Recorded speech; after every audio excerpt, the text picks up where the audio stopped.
तो first of all हमें हमारी रिक्वायरमेंट्स क्या है, हमारी रिक्वायरमेंट्स ये है कि हमारे पास तकरीबन यहाँ पर ये फील्ड्स कस्टमर के टेबल में हमें ऐड करवानी है।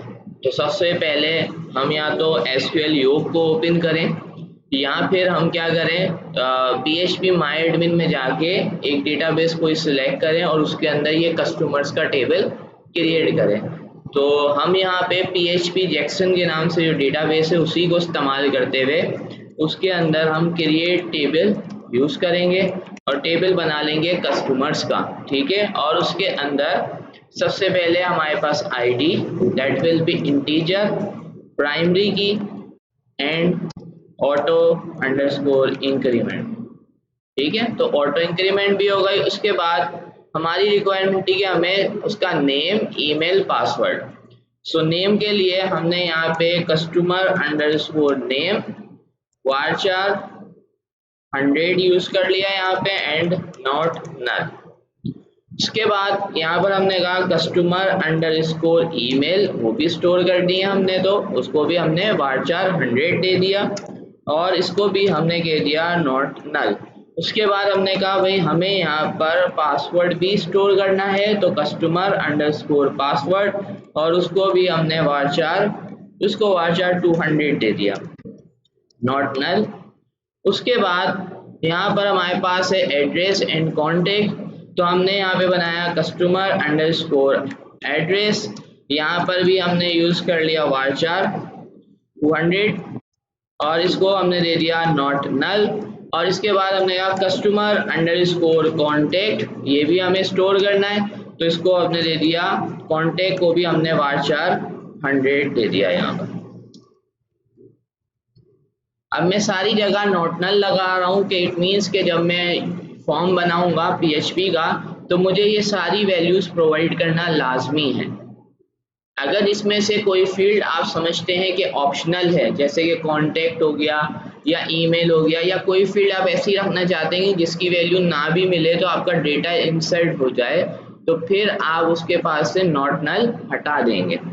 उसके बाद हमने कहा customer underscore date of birth, ठीक है। तो उसकी डेट ऑफ बर्थ हमें यूजर से लेनी है, तो हमने यहाँ पे उसको दे दिया डेट और इसको भी हमने कर दिया नॉट नल। उसके बाद एक हमने रखनी है डेट ऑफ ज्वाइनिंग या date of let's say sign up, तो डेट ऑफ DOG नाम रख देते हैं इसका, डेट ऑफ ज्वाइनिंग, और ये भी हमारे पास डेट होगी और इसमें हम डिफॉल्ट पास कर देते हैं और डिफॉल्ट में वैल्यू पास कर देते हैं।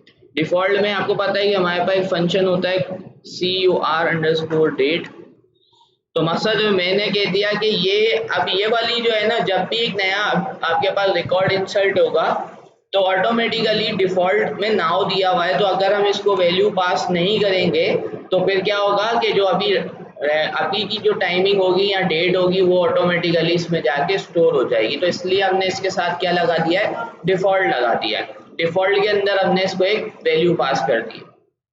चलें, यहाँ से मैंने ब्रैकेट किया क्लोज और इसको हम एग्जीक्यूट कराते हैं, तो हमारे पास एग्जीक्यूट हो चुका है। और यहाँ पर आके हम यूज करते हैं डिस्क्राइब, और डिस्क्राइब के अंदर टेबल का नाम हमारे पास क्या है, कस्टमर्स। तो यहाँ से आके डिस्क्राइब में जाके हम चेक कर लेते हैं, तो देखिए सारी फील्ड्स आ रही है और यहाँ पे बता भी रहा है कि डिफॉल्ट में आपने नाउ का फंक्शन एग्जीक्यूट किया हुआ है, यानी अगर कोई यहाँ पर वैल्यू पास नहीं करेगा तो ऑटोमेटिकली किसकी वैल्यू जाएगी, आपके पास आज की जो डेट है वो चली जाएगी। अब इतना काम तो हमारे पास हो गया, बातें नहीं करो, देखो फिर समझ नहीं आएगा, ठीक है। आप लोग पहले यहाँ देख लो, इसको समझ लो अच्छे से, लैपटॉप पहले बंद कर दो, नहीं समझ आएगा तो मैं अगेन समझा दूंगा, तो अभी इसको अच्छे से समझ लो। फिर डिस्क्रिप्शन का यूज किया है मैंने। डिस्क्राइब बेसिकली क्यूरी है जिसके थ्रू हम कस्टमर यानी टेबल की फील्ड्स वगैरह चेक करना चाह रहे हैं कि अभी कितनी फील्ड्स हैं। ये बेसिकली अगर आप इसमें लिखेंगे ना डिस्क्राइब कस्टमर, तो ये कस्टमर के टेबल की सारी डिटेल प्रोवाइड कर रहा है, उसको डिस्क्राइब कर रहा है, सिर्फ उसके लिए यूज किया। यहाँ तक तो सबको क्लियर है, आगे चलें। अगला स्टेप क्या है, ये फॉर्म बनाना है। तो हम जाते हैं यहाँ से, तो ऑलरेडी हमने, आपको याद होगा कि हमने फॉर्म बनाया है, तो उसी फॉर्म को हम यूटिलाइज करेंगे। तो हमने यहाँ पर एड स्टूडेंट का फॉर्म बनाया था, मैं उसी को कॉपी करूंगा, उसी को मैं यहाँ से कॉपी करूंगा और एक नया फॉर्म बनाएंगे और इसको हम बोलेंगे ऐड कस्टमर्स, ठीक है। और इसको हम PH में सेव कर दें। इसको मैंने सेव कर दिया। अब इसमें आके हम अपनी चेंजेस अप्लाई करते हैं। सबसे पहले तो हमें यहाँ पर लिखना है ऐड कस्टमर, ठीक है। और ये जो गेट दिया हुआ है इसको भी हम बाद में यूज करने वाले हैं, तो इस वजह से मैं इसको यहाँ से डिलीट नहीं कर रहा। यहाँ पे हम एरर मैसेज या जो भी आपके पास सक्सेस मैसेज होगा वो यहाँ पर हम डिस्प्ले कर रहे होंगे। उसके बाद यहाँ पर आए तो हमारे पास सबसे पहली फील्ड थी नेम की, तो मैं इसको सी नेम कर देता हूँ। उसके बाद हमें एक फील्ड कौन सी चाहिए थी, एक हमें चाहिए ईमेल की, तो मैंने यहाँ पर आके इसको बोला दैट विल बी ईमेल, और इनपुट टाइप भी मेरे पास ये हो जाएगी यहाँ से ईमेल, और इसका नेम मैं कर देता हूँ यहाँ से ईमेल। और यहाँ पर आके एक और मैंने फील्ड बनाई, इसको मैं नाम दे देता हूँ लेट्स से पासवर्ड, और यहाँ पर इनपुट टाइप इसकी मैं रख देता हूँ यहाँ से पासवर्ड, और इसको मैं यहाँ से दे देता हूँ पास। उसके बाद यहाँ पर आते हैं, हम देखते हैं कि हमने और कौन सी फील्ड बनाई है। पासवर्ड के बाद एड्रेस कॉन्टेक्ट, तो एड्रेस की फील्ड बनानी है, तो यहाँ पर आके सिटी जगह मैं यूज करता हूँ एड्रेस, और एड्रेस के अंदर हमने यहाँ पर दे दिया ADD सिर्फ, ठीक है, एड्रेस के लिए। उसके बाद अगली फील्ड थी कॉन्टेक्ट की, तो मैंने यहाँ पर दे दिया कॉन्टेक्ट, और यहाँ पर भी मैंने दे दिया कॉन्टेक्ट। उसके बाद हमें डेट ऑफ बर्थ की एक फील्ड बनानी थी, तो यहाँ पे डेट ऑफ बर्थ के लिए मैंने यहाँ पर लिखा डेट ऑफ बर्थ, और इनपुट टाइप में क्या यूज करूंगा, यहाँ पर डेट यूज करूंगा, और यहाँ पर सी नेम की जगह मैं पास करूंगा DOB। क्लियर है? तो इसको हम सेव करते हैं और अभी जाकर इसको रन करके देखते हैं कि हमारे पास यहाँ पे कस्टमर का पेज किस तरह से शो हो रहा है। तो यहाँ पर हमने लिखा जैक्सन, और यहाँ पर आके पेज हमने बनाया है ऐड कस्टमर्स के नाम से, ऐड कस्टमर्स, ठीक है। तो ये देखें आ गया फॉर्म हमारा बिल्कुल एक्यूरेट। अब ये फॉर्म हमारा आ रहा है, यहाँ पे हेडिंग आ रही है ऐड कस्टमर की, यहाँ पे नेम, ईमेल, पासवर्ड, और यहाँ पे डेट ऑफ बर्थ। मैंने यहाँ पर आईडी को ऐड नहीं करा क्योंकि आईडी हमने ऑटो इंक्रीमेंटेड रखी है और प्राइमरी की है, तो इस वजह से हमने उसको यहाँ पर ऐड नहीं किया। एंड सेकंड चीज, यहाँ पर हमने डेट ऑफ ज्वाइनिंग को और डेट ऑफ साइन अप को भी ऐड नहीं किया क्योंकि उसकी वैल्यू ऑटोमेटिकली डेटाबेस से इंक्लूड हो जाएगी। अब हमें इस ऐड स्टूडेंट का बटन जो है, जिसको अभी हम चेंज करके ऐड कस्टमर करने वाले हैं, इस पे हमें बेसिकली अपना कोड करना है। और यहाँ पर गो टू लिस्ट पे अब हम जो है यहाँ पर एक कस्टमर लिस्ट का पेज बनाएंगे, जहाँ पर हम उसको बेचकर सारे कस्टमर्स का डेटा दिखाएंगे, डिस्प्ले करवाएंगे। यहाँ तक सबको क्लियर हो रहा है? अच्छा, अब यहाँ पर मैं ये भी कर सकता हूँ कि हम फंक्शन के पेज पे जाके अलग से काम करें, ठीक है। फंक्शन के पेज पे भी काम कर सकते हैं, यहाँ पे मैं एक अलग सेपरेट पेज भी बना सकता हूँ, उसके ऊपर भी काम कर सकते हैं। बट मैं फंक्शन का पेज ही यूज कर रहा हूँ, उसके अंदर हमने सारी अभी तक कोडिंग लिखी है फंक्शन की, तो उसी के अंदर हम इंसर्शन का कोड आसानी से लिखेंगे। बट यहाँ पर आके एक चेंजिंग कर रहा हूँ कि देखिए यहाँ पे मैंने बटन को नाम ऐड दिया हुआ है, तो अब मैं इसको ऐड अंडरस्कोर कस्टमर दे देता हूँ ताकि डिफरेंशिएट हो जाए कि ये कौन से ऐड बटन पे क्लिक हुआ है, क्योंकि वहां पर हमने फंक्शन के पेज पे कोडिंग की भी होगी इफ इस सेट $_post ऐड। तो इसको अगर दोनों तरफ से ऐड बटन होगा तो ये समझ नहीं पाएगा कि कौन से ऐड बटन की बात हो रही है। तो यहाँ पर हम ऐड कस्टमर नाम दे देते हैं ताकि जब इस पे क्लिक हो तो ये वाले कोड को एग्जीक्यूट करे। चले अब आते हैं फंक्शन के पेज पर, इसको मैं सेव कर लेता हूँ। फंक्शन के पेज पर हम आ गए और जो अभी तक हमने इंसर्शन का कोड यूज किया था उसी कोड को मैं यहाँ से कॉपी करूंगा और आपको समझा के उसी में चेंजेस करके दिखा देता हूँ। कॉपी किया और मैं सबसे लास्ट में आ जाता हूँ। यहाँ पर चलें, यहाँ पर आके मैंने कहा ऐड कस्टमर कोड, ठीक है, और यहाँ पर ऐड अंडरस्कोर कस्टमर, ठीक है, बटन का नाम वही था। सबसे पहले हम क्या ले रहे हैं उससे, अभी ये मैं हटा देता हूँ। सबसे पहले हम उससे नाम ले रहे हैं और नाम हमने क्या रखा है, सी नेम। उसके बाद हमने यहाँ पर यूज किया था dollar underscore email equals to dollar underscore post and यहाँ पर हमने नाम दिया था ईमेल। इसी तरीके से मैं यहाँ पे कॉपी पेस्ट कर लेता हूँ, यहाँ पर कॉपी किया पेस्ट किया, यहाँ पर आके हमने बना लिया पासवर्ड और इसको भी मैंने नाम दिया था पास। और यहाँ पर आके उसके बाद हमारे पास फील्ड थी एड्रेस की, तो यहाँ पर भी ऐड दिया था, वहाँ पर भी मैं ऐड ही नाम दे देता हूँ। उसके बाद कॉन्टेक्ट था तो मैंने यहाँ पर उसको दे दिया कॉन्टेक्ट और यहाँ पर भी मैंने नाम रखा था कॉन्टेक्ट। और यहाँ पर आके यहाँ पर मुझे डेट ऑफ बर्थ चाहिए तो DOB का वेरिएबल बनाया और वहाँ पर भी मैंने क्या नाम दिया है, DOB नाम दिया। तो ये तो मैंने फॉर्म से सारा डेटा कलेक्ट कर लिया। क्या कर लिया, फॉर्म से डेटा मैंने कलेक्ट कर लिया। अब मुझे अपनी क्यूरी को सेट करना है। तो हमारी क्यूरी में अब यहाँ पर चेंजिंग आएंगी। सबसे पहले तो इंसर्ट इनटू के बाद मैं लिखूंगा कस्टमर्स, ठीक है, जो भी मेरे टेबल का नाम है। तो मेरे टेबल का नाम क्या है, कस्टमर्स। और उसके बाद अब मैं फील्ड्स का नेम बताऊंगा। तो सबसे पहली फील्ड है कस्ट अंडरस्कोर नेम, उसके बाद customer underscore email, customer underscore password. उसके बाद कौन सी फील्ड है, उसके बाद हमने फील्ड बनाई है एड्रेस की, कांटेक्ट की। तो यहाँ पे मैं लिखा customer underscore address, customer underscore contact, customer underscore DOB। तो ये तो फिलहाल हमने वहां पर सारी वैल्यूज डिफाइन कर दी जिनकी हमें वैल्यू पास करनी है। अब यहाँ पर वेरिएबल्स कॉल कर लेते हैं। तो नेम के लिए नेम का वेरिएबल, ईमेल के लिए हमें वैल्यू मिलेगी ईमेल के वेरिएबल से। उसके बाद पास के लिए हमारे पास वैल्यू मिलेगी डॉलर अंडरस्कोर पास से। उसके बाद यहाँ पर हमें एड्रेस की वैल्यू पास करनी है। तो एड्रेस के लिए हमारे पास वैल्यू मिलेगी कहाँ से, एड्रेस के वेरिएबल से। तो मैंने लिखा ऐड। उसके बाद मैंने कहा भाई हमें यहाँ पर वैल्यू पास करनी है किसकी, कांटेक्ट की। तो मैंने कांटेक्ट दे दिया। उसके बाद हमें वैल्यू पास करनी है डेट ऑफ बर्थ की। तो यहाँ पर मैंने वेरिएबल कॉल कर लिया DOB। तो ये सारी वैल्यूज पास कर ली, बट पासवर्ड को हम ऐसे पास नहीं करेंगे। तो पासवर्ड के साथ पहले हम उसको क्या करेंगे, MD5 करेंगे। तो यहाँ पर आके मैंने लिख दिया MD5 और यहाँ पर MD5 करके उसको मैंने यहाँ पर स्टोर करवा दिया। और उसके बाद अब मैंने क्या किया है, क्यूरी को रन किया है। अगर ये क्यूरी एग्जीक्यूट हो जाएगी, इसमें कोई एरर नहीं होंगे।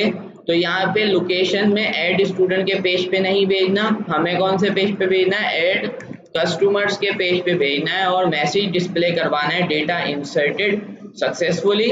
और अगर एरर आ जाता है तो यहाँ पर उसी पेज के ऊपर हमें दिखाना है डेटा फेल टू इंसर्ट।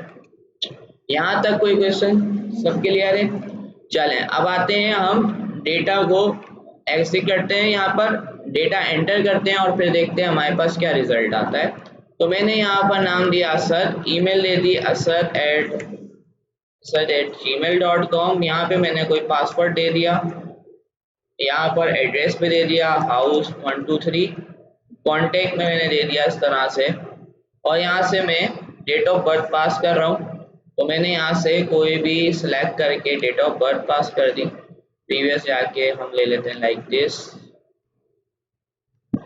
कोई भी डेट ले ली। ऐड पे क्लिक करते हैं तो देखें यहाँ पर क्या लिखा हुआ है, डेटा इंसर्टेड सक्सेसफुली। तो इसका मतलब ये है कि जो डेटा अभी हमने यहाँ से सेंड किया है वो डेटा हमारे डेटाबेस पे पहुंच चुका है। तो उसको वेरीफाई करने के लिए यहाँ पर आके मैं क्यूरी लिखूंगा सिलेक्ट ऑल फ्रॉम कस्टमर्स और यहाँ पर आके कस्टमर्स लिखने के बाद मैं इसको रन करता हूँ। So now you can see कि हमारे पास यहाँ पे कस्टमर का नेम, कस्टमर की ईमेल, पासवर्ड किस में आ रहा है, एनक्रिप्टेड फॉर्म में आ रहा है, एड्रेस भी आ रहा है, ये भी आ रही है, डेट ऑफ बर्थ भी आ रही है। और कस्टमर डेट ऑफ ज्वाइनिंग पे देखिए कौन सी डेट गई है, आज की डेट गई है।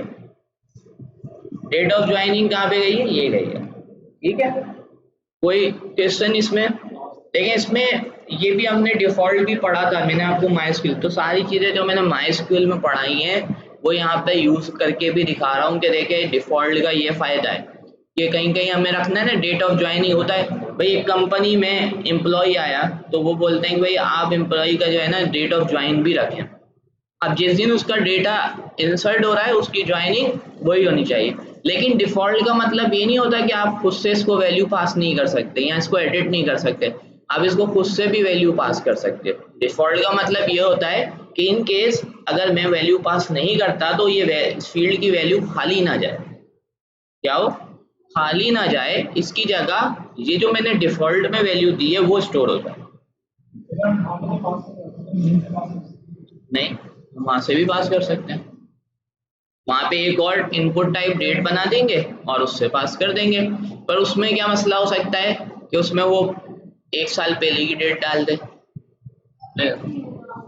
तो इसलिए हमने क्या रखा है, हमने नाव में रख दिया। अगर गलती हो जाएगी, जैसे जैसे आज की डेट आ गई लेकिन ज्वाइन उसने कल किया था, तो हम एडिट का फॉर्म बना के वहां से ऑप्शन दे देंगे, वो एडिट कर सकेगा इसको, डेट को।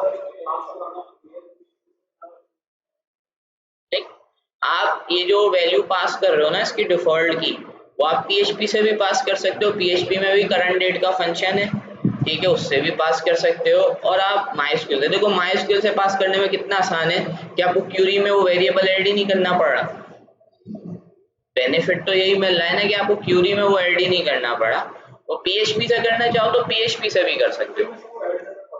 हाँ, बस एक आपके ऊपर, ये आपके देखो, ज्यादातर डेटाबेस में जो चीजें डेटाबेस से कर सकते हैं वो डेटाबेस में करनी चाहिए। वो कोडिंग से, बहुत से लोग क्या करते हैं कि सारी चीजें कोडिंग से कर रहे हैं, अगर एक चीज डेटाबेस से अचीव हो सकती है तो आप डेटाबेस से वो काम कर दें ना। आप पीएचपी का कोड क्यों लिख रहे हैं, उसके लिए एक्स्ट्रा कोड क्यों लिख रहे हैं, जब आप डिफॉल्ट वैल्यू माइस्क्यूएल से पास कर सकते हैं, फिर एक्स्ट्रा कोड लिखने का फायदा। चलें अब आ जाते हैं, हमें स्टूडेंट लिस्ट, कस्टमर लिस्ट का पेज बनाना है, तो उसके लिए मैं यहाँ पे पेज बनाता हूँ कस्टमर लिस्ट डॉट php। तो ये मैंने बना लिया, और अब इसके ऊपर मुझे कस्टमर का डेटा दिखाना है, तो उसके लिए मेरे पास स्टूडेंट लिस्ट का डेटा पहले से मौजूद है, तो हम उसी को यूज करते हुए यहाँ पर चेंजेस अप्लाई कर देंगे। तो मैं कस्टमर लिस्ट में आता हूँ, और सबसे पहले यहाँ पर आके सबसे पहला काम मुझे ये करना है कि भाई ये हमारे पास टाइटल में लिखना है कि कस्टमर लिस्ट है, दिस इज कस्टमर लिस्ट। यहाँ पर भी मैंने दे दिया कस्टमर लिस्ट, और अभी यहाँ पर जो एक्स्ट्रा काम हुआ है वो सारा मैं मिटा रहा हूँ। ये जो PHP करके लिखा हुआ है, यहाँ पे एक एक्स्ट्रा फॉर्म बना हुआ है सर्च बाय का, ये मुझे नहीं चाहिए, मुझे BR चाहिए यहाँ पर, तो मैंने BR लिख दिया। सिर्फ अभी मैं डेटा फेच कर रहा हूँ, तो मैंने कहा भाई आईडी चाहिए, कस्टमर का नेम आएगा, और क्या होगा, ईमेल, पासवर्ड हमें शो नहीं करना, पासवर्ड हमें डिस्प्ले नहीं करना, तो पासवर्ड को छोड़ देंगे, पासवर्ड कौन दिखाता है, ठीक है, तो पासवर्ड हमें भले इंक्रिप्टेड है हम फिर भी नहीं दिखाएंगे ना। चले उसके बाद एड्रेस,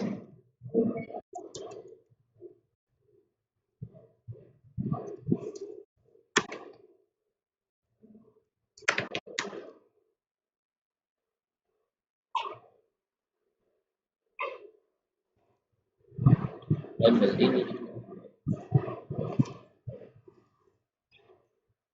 ये हमारा कोड है, यहाँ पे सिर्फ मुझे अभी लिखना है सिलेक्ट ऑल फ्रॉम कस्टमर्स, तो मैंने यहाँ पे लिख दिया सिलेक्ट ऑल फ्रॉम कस्टमर। ये हमारी क्यूरी चल रही है, रिजल्ट में हमने चेक कर लिया, उसके बाद अगर हमें ज़्यादा रोज मिलती हैं, एक से ज़्यादा, तो ये कोड रन होगा, व्हाइल का लूप चलेगा, और यहाँ पर हम वैल्यूज़ को फैच कर रहे हैं, तो आईडी डिस्प्ले करा रहे हैं, तो हमने यहाँ पर नाम क्या दिया है, कस्टमर अंडरस्कोर नेम, तो हमें यहाँ पर नाम वो वाले कॉल करने पड़ेंगे जो हमारी फील्ड्स के नाम है डेटाबेस में, कस्टमर अंडरस्कोर ईमेल है, उसके बाद हमने क्या लिखा है, कस्टमर अंडरस्कोर एड्रेस, और ये हमें TD में, ये वाले TDO में ये हमें नहीं चाहिए,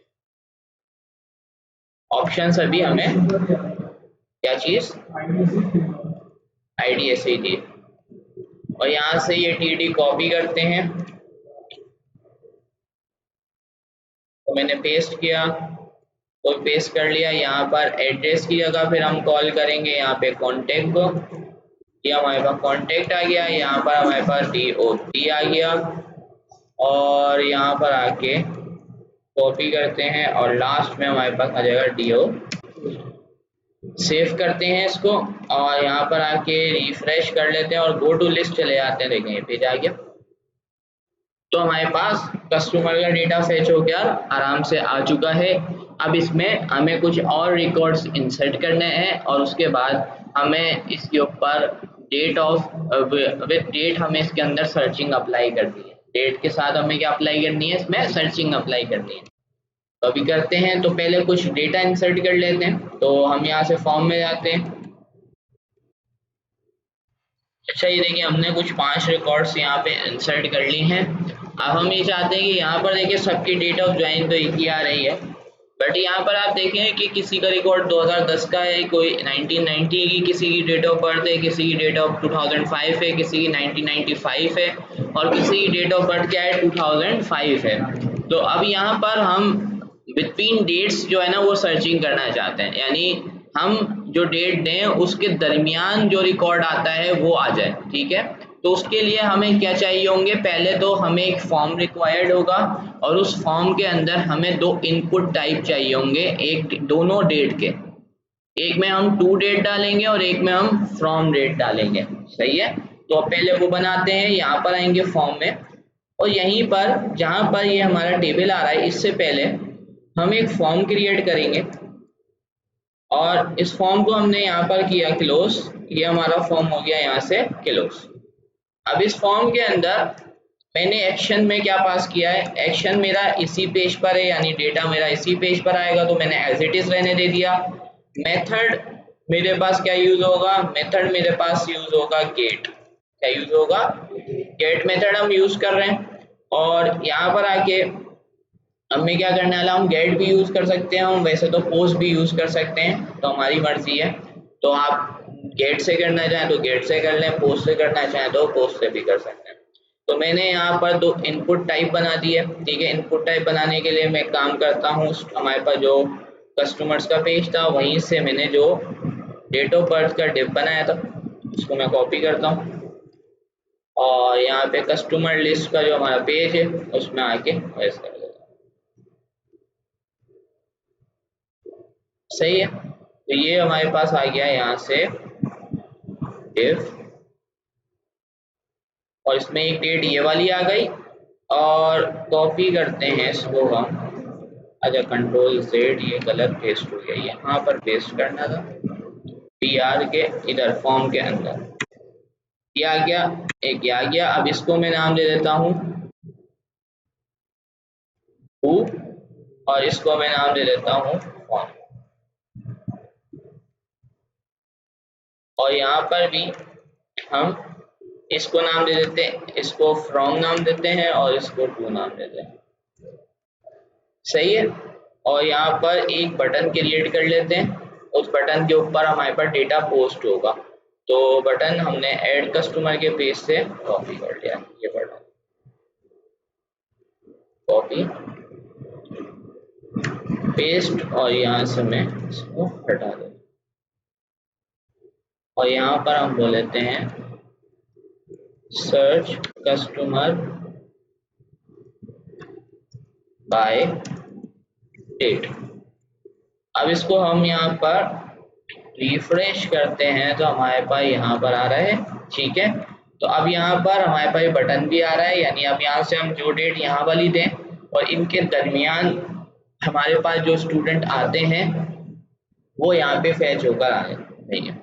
तो अब मैं यहाँ पर आके क्या काम कर रहा हूँ, मैंने यहाँ से इसको क्लिक किया, मैंने यहाँ पर एक डेट दे दी और एक डेट मैंने यहाँ पर ये दे दी। अब सर्च बाय कस्टमर पे क्लिक किया तो ऊपर देखो डेट रिसीव हो रही है, एक ये वाली 2 से हमारे पास ये डेट रिसीव हुई जो मैंने यहाँ पर दी थी, और यहाँ पर फ्रॉम से मुझे वाली डेट रिसीव हुई जो मैंने यहाँ पर दी थी। तो अब सिर्फ मुझे क्या करना है, यहाँ पे क्यूरी अप्लाई करनी है और उस क्यूरी की बेसिस पर मेरे पास रिकॉर्ड जो है वो फेच होकर आ जाएगा। अभी फर्स्ट ऑफ ऑल मेरे पास जो रिकॉर्ड आ रहा है वो रिकॉर्ड कैसे आ रहा है, वो रिकॉर्ड सारा का सारा आ रहा है, यानी जितने भी स्टूडेंट्स मेरे पास मौजूद हैं वो सारे के सारे स्टूडेंट्स फैच होकर आ रहे हैं। तो अब पहले तो यही हो कि अगर हमारे पास यहाँ पर गेट से हमें वो डेटा नहीं मिलता तो सारे के सारे स्टूडेंट आए, बट अगर वहाँ से कुछ हमें क्यूरी मिलती है तो उस क्यूरी को हम अपडेट कर देंगे। तो यहाँ पर रिक्वायर्ड वंस के बाद यहाँ पर हम एक चेक लगाएंगे, हम बोलेंगे इफ इस सेट $_get, अगर हमारे पास यहाँ पर add_customer नाम रखा हुआ है हमने अभी भी उस बटन का, ठीक है, जाके मैं उसको नाम एक मिनट एक कर देता हूँ, हम इसको नाम देते हैं सर्च। क्या नाम देते हैं? सर्च। तो यहाँ पर इस बटन का नाम भी मैं क्या कर देता हूँ, सर्च। तो अगर सर्च के बटन पे क्लिक होता है तो क्या करना है, और अगर नहीं होता तो क्या करना है। तो अभी देखिए मैंने क्या किया, कहीं पे भी चेंज नहीं किया, सिर्फ मैंने कहा कि अगर ये सर्च के बटन पे क्लिक होता है तो यहाँ पर कोई क्यूरी लिखेंगे वो चलनी चाहिए, अदरवाइज ये वाली क्यूरी चलनी चाहिए, कौन सी, सिलेक्ट ऑल फ्रॉम कस्टमर। तो जब तक मैं बटन पे क्लिक नहीं करूंगा तब तक कौन सी क्यूरी चलती रहेगी, ये वाली सिलेक्ट ऑल फ्रॉम कस्टमर। तो मैं यहाँ से क्लिक करता हूँ और फर्स्ट टाइम आपको ये पेज रन करके दिखाता हूँ। तो अभी हमारे सारे कस्टमर आ रहे हैं तो कोई एरर नहीं है, मकसद अभी मैंने जो इफ की कंडीशन भी लगाई उससे कोई यहाँ पर फर्क नहीं पड़ा क्योंकि मैंने एल्स पार्ट ही चलाना है हमेशा। लेकिन जैसे ही बटन पे क्लिक होता है, यहाँ पर बटन के क्लिक होते ही मुझे क्या करना है, मुझे यहाँ पर वो डेटा दिखाना है जो इस डेट की रेंजेस में आता है, बिटवीन दीज रेंज। तो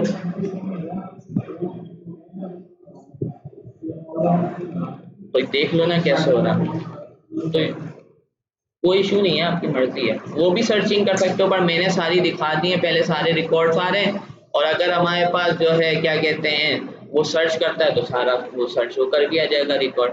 तो अब यहाँ पर आते हैं, हम अपनी क्यूरी समझते हैं। पहले मैं क्यूरी ये आपको यहाँ पर चला के दिखाता हूँ। कोई भी क्यूरी आप इम्प्लीमेंट करने से पहले उसको ईजिली यहाँ पर चला के देख लिया करें ताकि आपके पास कोई क्यूरी के अंदर एरर ना हो। तो आपने क्यूरी तो ये लिखनी है, सिलेक्ट ऑल फ्रॉम कस्टमर्स, ठीक है, कस्टमर से सारा डेटा सिलेक्ट करो जहाँ पे वेयर DOB, ठीक है, आपके पास DOB आप लिखेंगे बिटवीन, ठीक है। तो मैंने यहाँ पे कस्टमर अंडरस्कोर DOB लिखा, बिटवीन के बाद मुझे यहाँ पर दोनों एजेस देनी है, पहले वाली डेट ऑफ बर्थ देनी है और सेकेंड वाली डेट ऑफ बर्थ देनी है। तो मैंने यहाँ से ये वाली डेट ऑफ बर्थ दे दी और उसके बाद एंड भी लिखना है और यहाँ पे सेकेंड डेट ऑफ बर्थ देनी है। तो मैं यहाँ पर डेट ऑफ बर्थ देता हूँ, लेट्स से मैंने यहाँ पर पास कर दिया और यहाँ पर मैंने डेट दे दी 2010-01 और डैश और इसके अंदर मैंने पास कर दिया 01। तो मैंने कहा कि आपके पास 2005 से लेके जनवरी 2005 से लेके जनवरी 2010 तक जो भी कस्टमर पैदा हुए हैं उनका रिजल्ट आ जाए जिनकी डेट ऑफ बर्थ ये है। तो मैं यहाँ से सेलेक्ट करता हूँ और इस क्यूरी को हम एग्जीक्यूट करते हैं। तो हमारे पास दो स्टूडेंट ऐसे हैं जिनकी date of birth between this range आती है। तो ये देखें, इसकी डेट ऑफ बर्थ क्या है 2005 और नीचे वाले की भी क्या है 2005। हमारे पास एक और रिकॉर्ड था, अगर मैं आपको यहाँ पे दिखाऊं, जिसकी डेट ऑफ बर्थ क्या थी 2010, बट मैंने यहाँ पे क्यूरी में तो 2010 लिखा था पर नहीं आया क्योंकि मैंने डेट जो है वो वाली यूज नहीं करी। तो मुझे अगर मैं यहाँ पर मंथ जो है, अगर मैं मंथ यहाँ पे 3 कर देता तो अब ये देखना मेरे पास क्या होगा, यहाँ पर थर्ड वाला भी आ गया जिसकी डेट ऑफ बर्थ क्या है 2010 है। अब उसके बाद हम इसको इसी क्यूरी को यहाँ से उठाना है, कॉपी करना है और यहाँ पर आके वेरिएबल बनाना है $क्यूरी का और उसके अंदर मैंने ये क्यूरी क्या करनी है पास करनी। अब ये क्यूरी मैंने यहाँ पे पास करी, उसके बाद यहाँ पर मुझे जो ये वैल्यूज हैं वो कहाँ से मिलेंगी, मुझे अपने गेट वेरिएबल से मिलेगी। तो मैं यहाँ पर बनाऊंगा एक वेरिएबल 2 का और इसको मैं बोलूंगा $_get और यहाँ पर हमने 2 से इसको गेट कर लिया। इसी तरीके से हम गए कॉपी पेस्ट और यहाँ पर आके मैंने दे दिया फ्रॉम और फ्रॉम में मैंने यहाँ पर भी फ्रॉम यूज कर लिया और यहाँ पर आके मुझे सिर्फ क्या करना है, वेरिएबल्स को कॉल करना है। टू वाले वेरिएबल को कॉल कर लिया और यहाँ पे मैंने फ्रॉम वाले वेरिएबल को कॉल कर लिया। तो ये मेरी क्यूरी यहाँ पर मैंने क्रिएट कर ली। अब सिर्फ जाकर मुझे यहाँ पर देखना है। तो फर्स्ट टाइम अच्छा यहाँ पे क्या एरर, एक बार रुको, एरर कहाँ पर आया, 53 पे एरर कहाँ है, ये नहीं लगाया मैं, टर्मिनेटर नहीं लगाया, सेमीकोलन। ठीक है, सेव करते हैं। जैसे ही मैं सेव करूंगा फर्स्ट ऑफ ऑल मेरे पास सारा डेटा आ रहा है। अब मैंने यहाँ से डेट सेलेक्ट कर ली तो मैंने कहा भाई यहाँ से आके यहाँ से मैंने 1995 को सिलेक्ट किया और यहाँ पे अक्टूबर ये कोई डेट सेलेक्ट कर दी और मैंने कहा कि मुझे आज तक जितने भी हैं, ठीक है, वो सारे सर्च कर लो। तो मेरी रेंज देखो क्या है, 1995 से 2021 तक। तो मेरे पास सारा डेटा आना चाहिए, ठीक है, बट एक डेटा नहीं आएगा, ये वाला 4th वाला, ठीक है, क्योंकि इसकी डेट ऑफ बर्थ क्या है 12, 10 और वो है। पर देखते हैं कि सारा आता है, नहीं सारा ही आएगा क्योंकि ये भी उसी के अंदर आ रहा था। चले अब मैं सिलेक्ट करता हूँ, अगेन जाते हैं यहाँ पर, हम यहाँ से दूसरी कोई मैंने यहाँ 2009 दे दिया, ठीक है, और यहाँ से आके मैंने आज तक की डेट दे दी। अब मेरे पास रेंज क्या है, 2009 से लेके 2021 तक का कोई डेटा अगर यहाँ पे मौजूद होगा तो वो आ जाएगा। तो क्लिक करते हैं, सिर्फ एक ही रिकॉर्ड है जिसकी डेट ऑफ बर्थ क्या है 2010 है। अब इसी तरीके से अगर मैं फिर से चेक करता हूँ तो अगर मैंने जैसे कि क्या दे दिया, यहाँ पे आज की डेट दे दी और इस रेंज में दे दिया तो मेरे पास नहीं आ रहा। क्यों नहीं आ रहा है, क्योंकि मेरे पास कोई डेटा उस रेंज में मौजूद नहीं है। तो ये आपकी क्या हो गई, सर्चिंग हो गई। क्या हो गई, सर्चिंग हो गई कि आप किस तरह से सर्चिंग कर सकते हैं। अब यहाँ पर